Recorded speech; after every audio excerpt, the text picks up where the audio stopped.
Hello and welcome back to Curium Academy. आज के इस वीडियो में हम लोग स्टैटिस्टिक्स के न्यू टॉपिक को समझेंगे with the help of example और अ केस स्टडी। तो शुरू करते हैं अपने इस वीडियो को with the meaning of statistics के सेंस, दूसरा सिंगुलर सेंस। अब प्योरल सेंस क्या होता है? प्योरल सेंस को हम लोग न्यूमेरिकल डेटा भी बोलते हैं।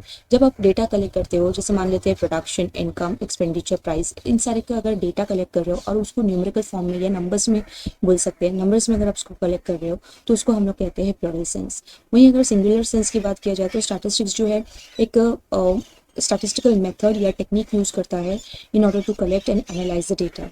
तो उसी प्रोसेस को हम लोग कहते हैं collecting, classifying, presenting, analysing, interpreting the data. देखो, सिंगुलर सेंस का जो डेफिनेशन है स्टैटिस्टिक्स का, वो क्रॉक्सटन एंड गॉर्डन के द्वारा दिया गया हुआ है, जहाँ स्टैटिस्टिक्स को हम लोग डिफाइन कर सकते हैं as collection, presentation, analysis and interpretation of numerical data. इसी डेफिनेशन को हम लोग एक केस स्टडी के साथ समझेंगे।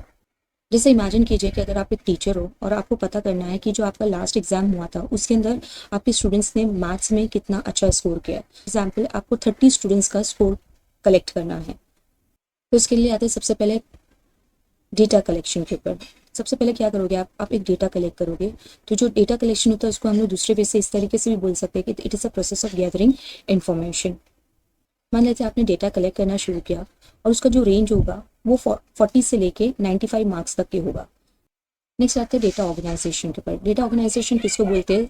जो डेटा आपने कलेक्ट किया है उसको आप अरेंज करोगे इन अ स्ट्रक्चर्ड मैनर। या तो उसको आप टेबुलर फॉर्म में क्रिएट करोगे या तो उसको एक स्प्रेडशीट पे डालोगे। It depends on the number of data. अगर अब टेबल्स की बात करेंगे तो टेबल्स के अंदर यूजुअली होते हैं कॉलम्स और रोज। तो ये जो वर्टिकल होता है ये कॉलम होता है, ये जो हॉरिजॉन्टल होगा ये रोज होंगे। ठीक है, तो इस डेटा के हिसाब से हम लोग ने नंबर ऑफ स्टूडेंट्स एक कॉलम में लिया है, दूसरा मार्क्स उनके अनदर कॉलम में लिया है। तो मान लेते अगर फर्स्ट स्टूडेंट जो था उसका स्कोर 85 था, वैसे ही अगर दूसरे की बात करेंगे तो दूसरे का 72 था। ऐसे करके सारे डेटा कलेक्ट करके हम लास्ट स्टूडेंट का नंबर देखेंगे तो 60 मार्क्स था। तो इस तरीके से आपने डेटा को क्या किया, अरेंज कर दिया है, और इसी अरेंजिंग को हम लोग कहते हैं ऑर्गेनाइजेशन ऑफ डेटा। नेक्स्ट आते हैं डेटा प्रेजेंटेशन। अब जो डेटा आपने ऑर्गेनाइज किया है उसी को आप प्रेजेंट करोगे। प्रेजेंट करना मतलब क्या होता है कि विजुअली जो आपका डेटा होगा आप उसको या तो कोई बार चार्ट में डालोगे, या तो हिस्टोग्राम, या तो पाई डायग्राम, या लाइन ग्राफ, जो भी आपके डेटा के हिसाब से कन्वीनियंट होगा आप उस ग्राफ में डालकर डेटा को प्रेजेंट करोगे। तो क्या होगा कि विजुअली आपको समझ में आएगा, आपको डिफरेंस समझ में आएगा कि कितने स्टूडेंट्स ने कितना स्कोर किया है अमंग द स्कोर रेंजेस। बात आता है कि आप डेटा को एनालाइज करते हो। देखो, डेटा को एनालाइज करना मतलब क्या होता है कि आप डेटा से एक एवरेज स्कोर निकाल सकते हो, या ये देख सकते हो कि कितने स्टूडेंट्स ने हाईएस्ट स्कोर किया है और कितने स्टूडेंट्स ने लोअर स्कोर किया है। जैसे मान लेते हैं कि यहाँ पे आपने ये डेटा के हिसाब से आपके जो स्टूडेंट्स है उन्होंने on an average 75 marks score किया है।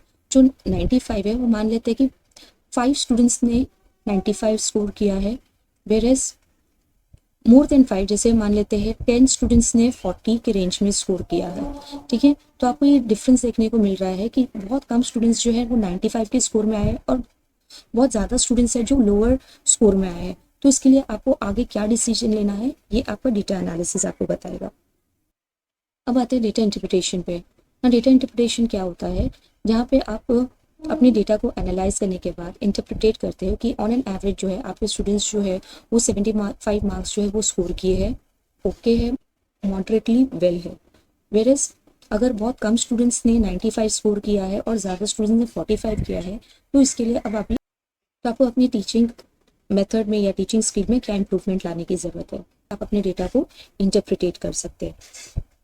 वंस अगेन हमारा जो केस स्टडी है उसको हम कंक्लूड करते हैं। सबसे पहले तो आपने डेटा को कलेक्ट किया। मान लेते हैं कि 30 स्टूडेंट्स का जो डेटा है आपने उसको कलेक्ट किया, फिर उसको आपने ऑर्गेनाइज किया इन अ टेबुलर फॉर्म, फिर आपने उसको प्रेजेंट किया इन अ ग्राफिकल फॉर्म। देन उसके बाद आपने उसको एनालाइज किया और इंटरप्रिटेशन के टाइम पे आपने एक बेटर डिसीजन लिया। तो उसको हम कहते हैं statistics in singular sense. Because ये जो इंटायर प्रोसेस है इसमें आप स्टूडेंट्स का परफॉर्मेंस समझ सकते हो, आप स्ट्रेंथ और वीकनेस समझ सकते हो, और एक बेटर डिसीजन ले सकते हो अपने टीचिंग स्ट्रैटेजी के अंदर। So this was all about collection, organization, presentation, analysis and interpretation of data. So if you like my video, please do like, share and subscribe my channel.